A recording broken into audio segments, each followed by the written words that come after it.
Welcome to YouTube channel science सरल भाषा में। वीडियो को पूरा देखें और लाइक सब्सक्राइब एवं शेयर जरूर करें। आज हम जीव विज्ञान के अध्याय 3 से सहगर्भता, प्रेगनेंसी, लिंग निर्धारण एवं अपरा प्लेसेंटा पढ़ेंगे। तो कैसे हैं आप सब? पिछले वीडियो में पढ़ चुके थे आप निषेचन, अंतरोपण। आज अगला वीडियो है मेरा, आप पढ़ोगे। आज अगला हेडिंग है सहगर्भता, प्रेगनेंसी। लगभग ये चैप्टर अब समाप्त होने वाला है। चैप्टर समाप्त तो कुछ हेडिंग्स हैं और लगभग हेडिंग्स हमारे बचे हैं। इसके बाद प्रसव हो जाएगा, प्रसव के बाद लैक्टेशन हो जाएगा यानी दुग्धपान, और ये चैप्टर आपका खत्म हो जाएगा। तो सहगर्भता, प्रेगनेंसी क्या है, इसके बारे में आप जानो आज। प्रेगनेंसी, सहगर्भता में ये एक स्थिति, एक घटना है जो मादाओं में होती है, और इस घटना में दो तीन बातें घटित होती हैं। पहला चीज, अंडाणु निर्मोचित नहीं होता है। क्या होता है? अंडाणु का निर्मोचन यानी अंडोत्सर्ग नहीं होता। अंडाणु का निर्मोचन नहीं होता, पहला चीज होता है। दूसरा, गर्भाशय अंतःस्तर, जो गर्भाशय के अंदर के जो दीवार हैं, जो गर्भाशय का आंतरिक परत है, वो नष्ट नहीं होता। अंतःस्तर नष्ट नहीं होता है,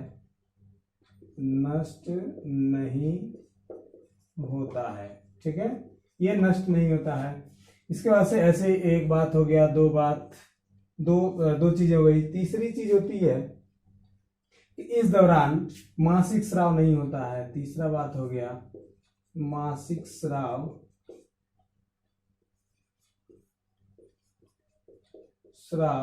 का न होना। और ये सारा चीज एक हार्मोन की वजह से होता है, और वो हार्मोन ये सारी क्रियाओं को बंद कर देता है, और इसके बाद जो सहगर्भता संबंधी जितनी भी क्रियाएं हैं उसको करता है। उस हार्मोन का नाम है प्रोजेस्टेरॉन। क्या नाम है? प्रोजेस्टेरॉन। ठीक है, इस तरह से ये घटना होती है। अब इस घटना को आप समझो फिगर से। जैसे मान लो जब निषेचन हो जाता है फैलोपियन ट्यूब में अंडाणु और शुक्राणु के बीच, तो युग्मनज बनता है, तो वहां तक तो चलती है। लेकिन ये है प्रेगनेंसी, सहगर्भता क्या है, यानी गर्भ कब होता है। तो युग्मनज बन जाएगा, युग्मनज के बाद क्या बनेगा? भ्रूण। तो पहला स्टेप क्या होता है? निषेचन। क्या होगा? निषेचन। जैसे निषेचन होगा उसके बाद जो ये बनेगा रचना, एक सेल का या दो सेल का, उससे सेल हमेशा लगातार बढ़ने लगते हैं समसूत्री विभाजन द्वारा। दूसरी कंडीशन जब आएगी निषेचन बाद, तो इसको बोलेंगे युग्मनज।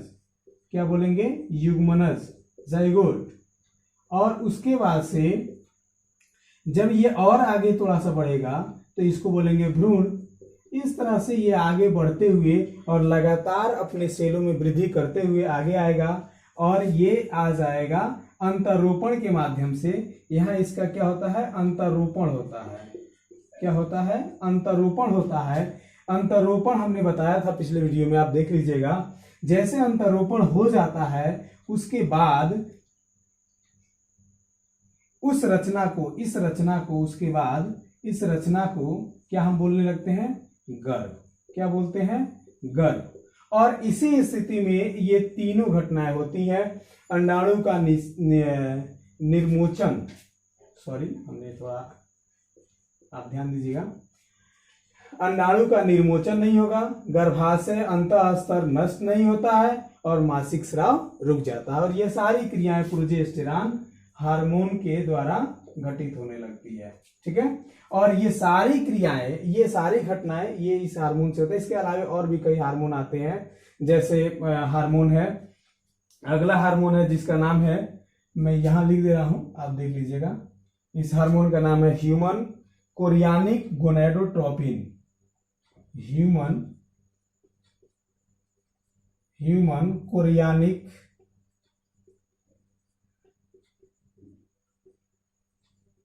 गोनेडोट्रोपिन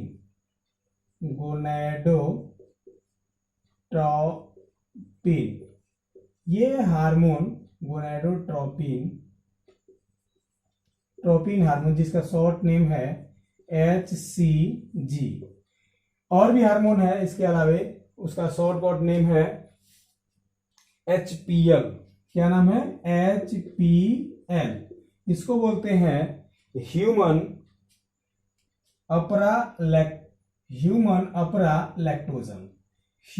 अपरा लैक्टोजन, यानी कि इसका प्लेसेंटा इसको बोलेंगे। हिंदी में आप बोल दोगे जैसे ह्यूमन प्लेसेंटा लैक्टोजन। इसके अलावा और भी हार्मोन आते हैं। एक हार्मोन है रिलैक्सिन, एक हार्मोन और है रिलैक्सिन। और इसी तरह से ये सहगर्भता के दौरान तीनों हार्मोन आते हैं। इसके अतिरिक्त कुछ हार्मोन और हैं जो सहगर्भता के दौरान मादा के रक्त में स्रावित होने लगते हैं। किसके रक्त में? मादा के रक्त में स्रावित होने लगते हैं। मादा रक्त में ये हार्मोन स्रावित होने लगते हैं, रक्त में बढ़ जाते हैं, इनका स्राव बढ़ जाता है। मादा रक्त में स्राव बढ़ जाता है, बढ़ जाता है।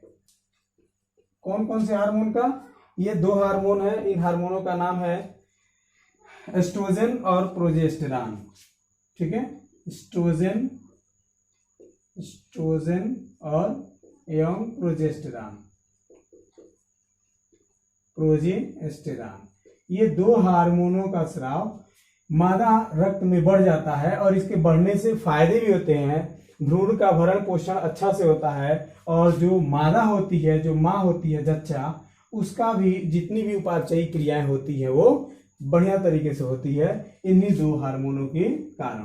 तो ये जितने भी घटनाएं घटित हो रही हैं सहगर्भता के दौरान, वो एक आगे बढ़ती हुई वह धीरे धीरे गर्भ तैयार होता है और यह गर्भ जैसे गर्भाशय में आता है, यह रचना भ्रूण, ये सारी घटनाएं घटित होने लगती हैं। तो आप थोड़ा सा एक बार इसका सही से परिभाषा आप जानो, या इस घटना को सही से आप जान लो, वो आप लिख लीजिएगा ऑडियो सुनकर। तो सहगर्भता किसे कहते हैं? मादाओं में युग्मनज का, क्या कहेंगे? मादाओं में युग्मनज के अंतरोपण। ठीक है, मादाओं में युग्मनज के अंतरोपण के बाद अंडाणु का निर्मोचन नहीं होना, गर्भाशय अंतः स्तर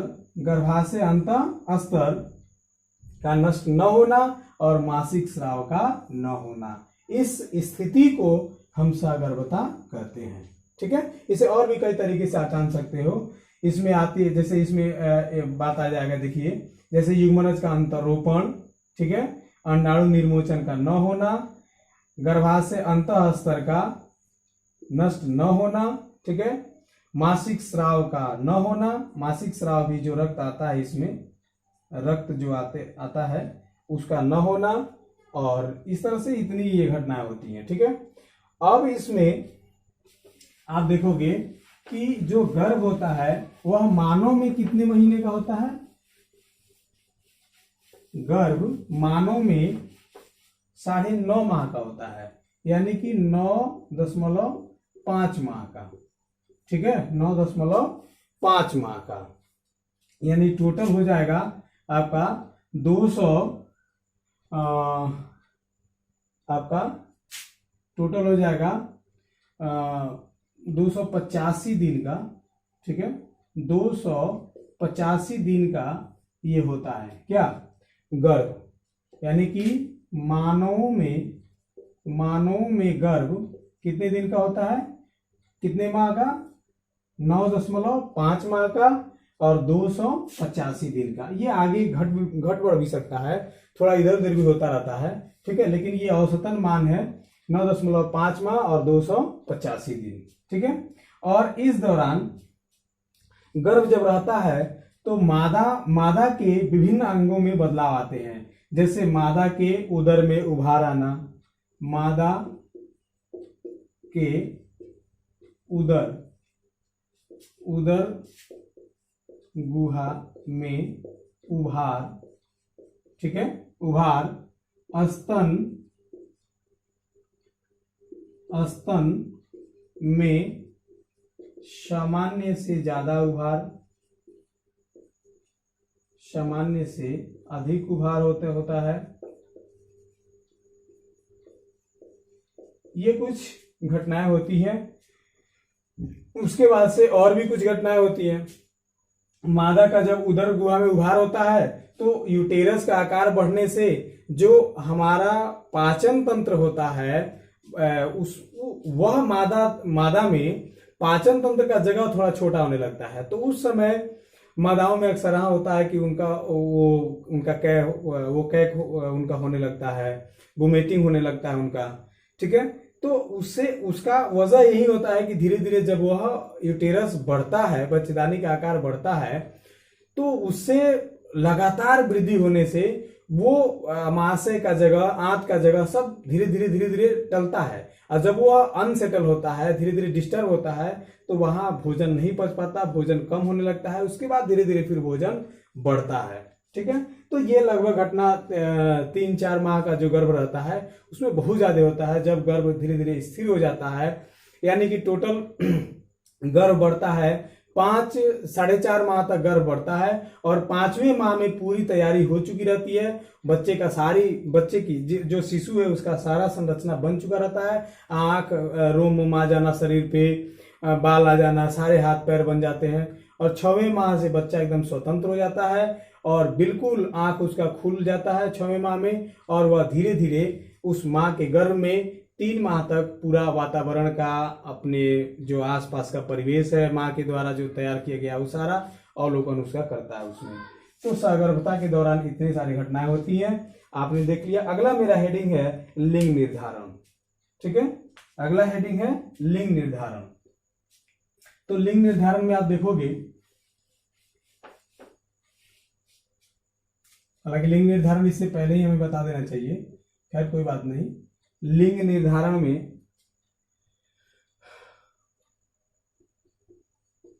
लिंग, अगला हेडिंग लिंग निर्धारण। लिंग निर्धारण में आप देखोगे ये कैसे होता है मानव में। तो जो भी क्रियाएं होती हैं शरीर में, जितना भी हाइट बढ़ना, हाथ पांव का रंग, नाक का आकार, आंख का आकार, कान का आकार, सर का आकार, जो भी होता है वो सब किसके चलते होता है? गुणसूत्र की वजह से। किसकी वजह से होता है? गुणसूत्र की वजह से, क्रोमोसोम की वजह से। क्रोमोसोम की वजह से, क्योंकि यही एक ऐसे सेलों में, प्रत्येक सेल में पाए जाते हैं। और मानव में कितने होते हैं? प्रत्येक सेल में 46 होते हैं। युग्मकों को छोड़कर, जो गैमीट होते हैं उनको छोड़कर, यह अन्य सेलों में कितने होते हैं? टोटल 46 होते हैं। और ये 46 गुणसूत्र में केवल 44 जो गुणसूत्र होता है वह शरीर के अन्य भागों को, अन्य रचनाओं को बनाते हैं। अब वह रचना चाहे वह वातावरण से वह एक्सेप्ट कर रहा हो, ग्रहण कर रहा हो, या वह आनुवांशिक हो यानी जेनेटिक हो, जो पूर्वजों से हमें मिलता है, या गुणसूत्र ही डीएनए में जो होता है वो ढोता है। तो इसमें 44 गुणसूत्र क्या करते हैं? अन्य शरीर की संरचनाओं को तैयार करते हैं। इसमें 2 जो गुणसूत्र होते हैं, इन्हीं 2 गुणसूत्रों को हम बोलते हैं लिंग गुणसूत्र। क्या बोलते हैं? लिंग गुणसूत्र। ये लिंग गुणसूत्र कितने होते हैं? हमारे 2 होते हैं। और लिंग गुणसूत्र से किसका निर्धारण होता है? लिंग का निर्धारण होता है। किसका निर्धारण होता है? ये जो लिंग है, लिंग निर्धारण, वह नर होगा, शिशु या मादा, यह केवल 2 गुणसूत्रों से ही निर्धारित होता है। यह चौथा जोड़ा गुणसूत्र होता है 23वां जोड़ा। चौथा जोड़ा 23वां जोड़ा यह गुणसूत्र होता है। शेष जो 22 जोड़ा गुणसूत्र होते हैं, 22 जोड़ा ये जो गुणसूत्र होते हैं, इस 22 जोड़ा गुणसूत्र का कोई काम इसमें नहीं होता है। केवल 23वां जोड़ा जो गुणसूत्र होता है, 2 यानी 45 और 46, मादा और नर में ये दोनों गुणसूत्र मिलकर किसका निर्माण करते हैं? लिंग का निर्धारण करते हैं। लिंग निर्धारित करते हैं कि वह मादा होगा या नर। अब आप इसमें आगे देखोगे कि ये दो जो गुणसूत्र होते हैं, ये दो गुणसूत्र मादा में और नर में अलग अलग होते हैं। जैसे मादा में लिंग गुणसूत्र क्या होता है, X और X। नर में ये दोनों गुणसूत्र क्या होते हैं, नर में 45X और 46 क्या होता है, Y होता है।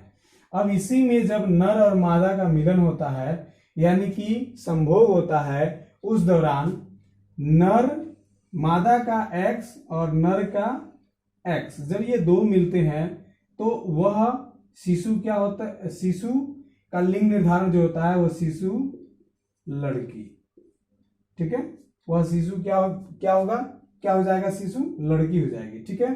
यानी कि दोनों X जब मिलेंगे तो वह मादा हो जाएगी, और दोनों जब X Y यानी मादा का X और नर का Y जब मिलेगा तो वो हो जाएगा लड़का, यानी XX लड़की और XY लड़का, ठीक है। ये हो जाएगा, ये हो जाएगी मादा और ये हो जाएगा नर, ठीक है। तो ये लगभग समझ में आ गया होगा, उतना जटिल भी नहीं है, उतना कठिन नहीं है। बस इतना आपको याद रखना है कि लिंग निर्धारण के लिए मानव के 46 गुणसूत्रों में जो लास्ट के दो गुणसूत्र 45 और 46 होते हैं, 44 गुणसूत्रों के अलावा दो गुणसूत्र, उन्हीं गुणसूत्रों को हम कहते हैं लिंग गुणसूत्र, वही लिंग निर्धारित करते हैं। और वो दोनों नर और मादा में अलग अलग होते हैं। नर के 45 और 46 गुणसूत्र X होता है, सॉरी मादा का X होता है और नर का XY होता है। और इसी में X मादा का और नर का X मिलता है तो लड़की मादा हो जाती है शिशु, और ये शिशु लड़की। और यहाँ पे जब X और Y यानी मादा का X और नर का Y, जब ये दोनों गुणसूत्र मिलते हैं, आपस में मैच करते हैं, तब ये क्या हो जाता है, शिशु लड़का। ये शिशु जो होता है वो क्या हो जाएगा, लड़का हो जाएगा, ठीक है। तो इस तरह से आप लिंग निर्धारण भी सीख लिए, ठीक है। अब इसके बाद से अगला हमारा हेडिंग है अपरा। क्या है, प्लेसेंटा।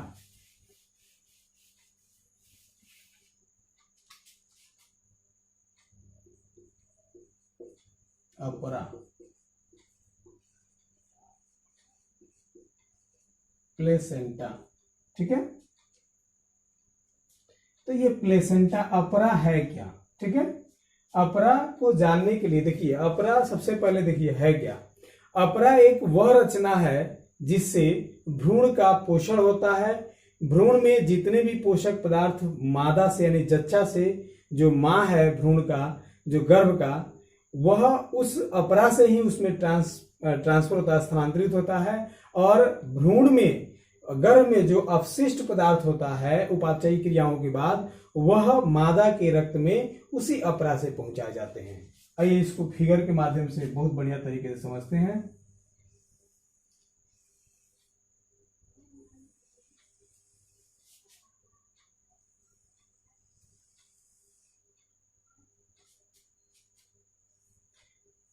ये अंडाशय,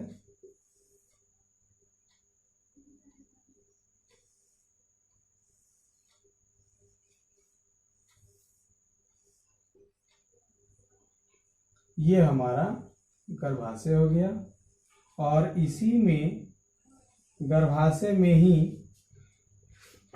क्या हुआ है, अंतरोपण हो गया है, गर्भ तैयार हो रहा है। अब इस गर्भ में आप देखोगे, गर्भ में ये जब अंतरोपण होता है तो इसकी दीवार, जो आंतरिक स्तर है गर्भाशय की, उससे जुड़ जाता है। क्या जुड़ जाता है, गर्भ का जो बाहरी परत होता है वह गर्भाशय के आंतरिक स्तर से जुड़ जाता है। फिर समझिए, गर्भ जो अंतरोपण हो गया है, गर्भ इसमें पल रहा है। अब गर्भ का जो बाहरी परत होता है वह इस गर्भाशय के आंतरिक स्तर से जुड़ जाता है। जैसे जुड़ता है, इसमें गर्भ पल रहा है।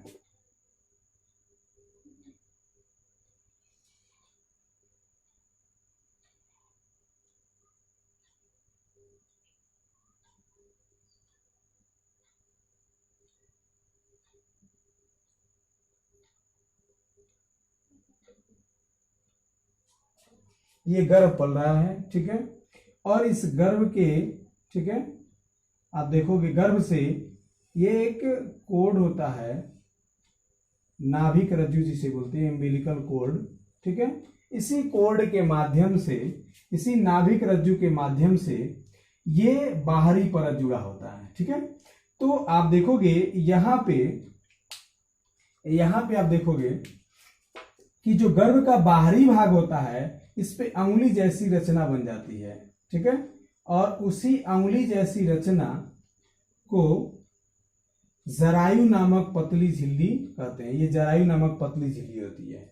और इस पतली झिल्ली के अंकुर भाग को, यानी पतली झिल्ली के बाहरी भाग से जहां संपर्क होता है किसका, गर्भ का, ये संपर्क भाग है, ठीक है। यहां ये संपर्क भाग है और यहां ये संपर्क भाग है, ठीक। इन तीनों संपर्क भागों में क्या होता है, एक विशेष रचना का निर्माण होता है और इसी रचना को बोला जाता है प्लेसेंटा। क्या बोला जाता है, प्लेसेंटा, सॉरी।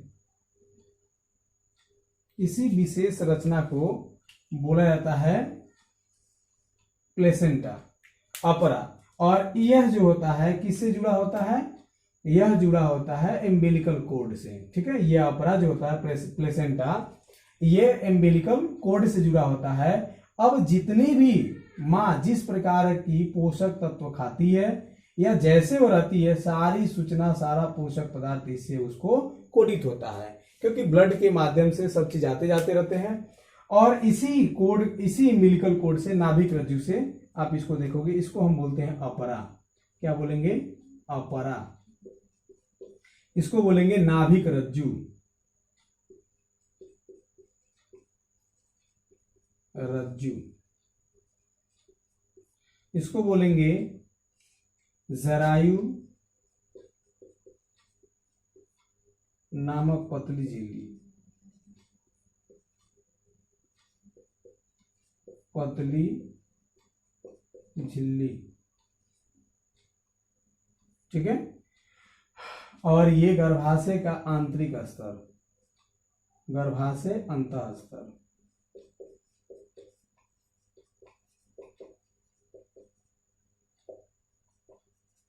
गर्भाशय अंतः स्तर है। तो ये गर्भ हो गया हमारा, ठीक है, ये गर्भ। तो इस तरह से आप देखोगे कि ये घटना इस तरह का होता है, अपरा। यही निर्माण होता है अपरा का।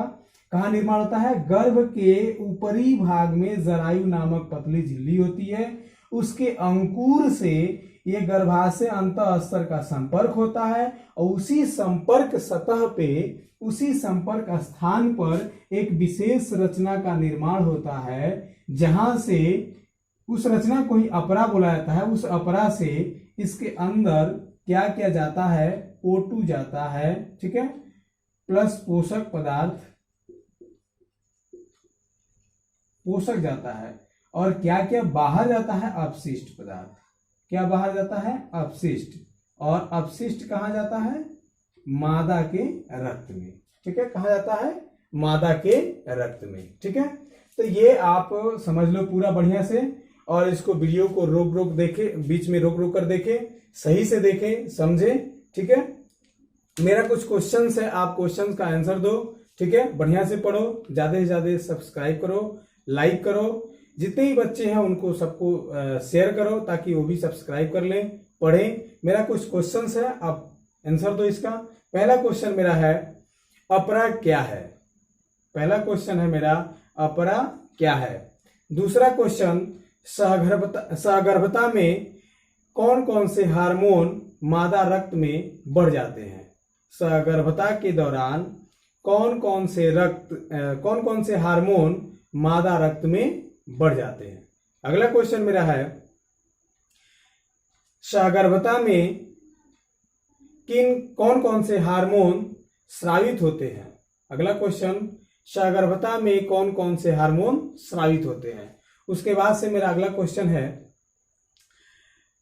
लिंग निर्धारण में नर गुणसूत्र कौन कौन से हैं। लिंग निर्धारण में नर गुणसूत्र कौन कौन से हैं। अगला क्वेश्चन, कब कौन कौन से लिंग गुणसूत्रों के मिलने से, कौन कौन लिंग गुणसूत्रों के मिलने से शिशु मादा होती है, शिशु मादा होती है। ठीक। अगला क्वेश्चन, मादा के सगर्भता में क्या क्या घटनाएं, कौन कौन सी घटनाएं नहीं होती हैं, कौन कौन सी घटनाएं नहीं होती अर्थात बंद हो जाती हैं। ठीक है, बस आप अगला वीडियो देखेंगे फिर से, मेरे अगले वीडियो में अगला हेडिंग आपको बता दिया जाएगा। इसके बाद लगभग ये लास्ट वीडियो होगा इस चैप्टर का, अगला मेरा वीडियो और चैप्टर खत्म हो जाएगा। बस।